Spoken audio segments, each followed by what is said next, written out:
All right, let's talk about 3D printing technology, which has become much more accessible, and young people are now able to get their hands on what are called ghost guns, so-called ghost guns. Those are guns that don't have serial numbers and can't be traced. The head of our crime and policing unit, Anna Schecter, spoke with New York City's Ghost Gun Czar about the efforts to keep those weapons off the streets.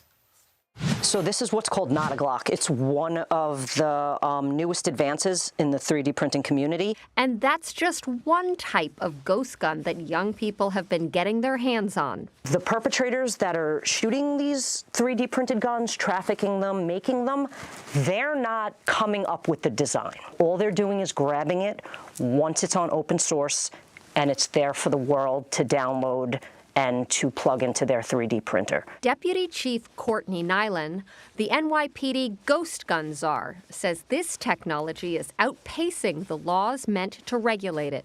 And she's raising a red flag about a growing online community called 3D2A, where 2 stands for the Second Amendment. It seems to be a place that attracts people with extreme views, whether it be far left, whether it be far right, whether it be completely anti-government. I spoke to the Queens District Attorney, Melinda Katz, about what parents should be looking out for.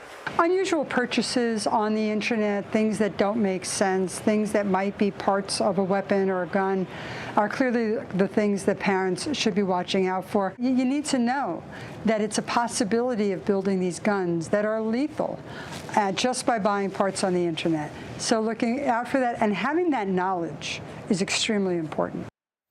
Anna is here with more on this. So we saw in that video, I was looking at it, staring at it intently, shots of what looks like toys, what look like toys, but you said to me those aren't toys, those are real weapons. They're just as lethal as a regular gun, and there's a whole world online devoted to mastering these techniques of making these guns more efficient, lighter weight. In fact, this is a 3D printed gun magazine. It's so lightweight. There are 3D printed bullets inside of here, just to give you a sense of how small, how lightweight, and of course it weighs nothing. Something like that can also go through a metal detector undetected. Wow. So this is very scary. It has law enforcement, federal, state, and local very concerned. There's been an explosion of ghost guns that we're seeing. The numbers are smaller than regular guns, but it's been exponential. 2022 in New York City, we just had a handful.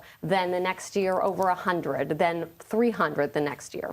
Wow, so you can, these bullets will go into a gun that is made on a 3D printer. Exactly. And it fires in the same way. It's remarkable. Right. The gunpowder doesn't explode the whole thing up.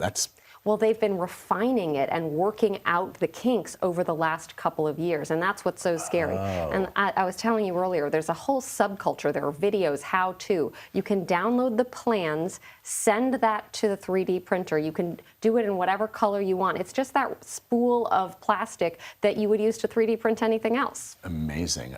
So what is Congress doing to work on regulating these ghost guns so that children, and in fact, I guess regular people, because the problem, as you say, is that they are not detected by metal detectors, right? Exactly, and they're untraceable. So laws are trying to chase after this trend, but the people making these are not 110, they're like 100 steps ahead of regulation. Wow, Anna Schecter with some critical reporting for us. Thank you very much.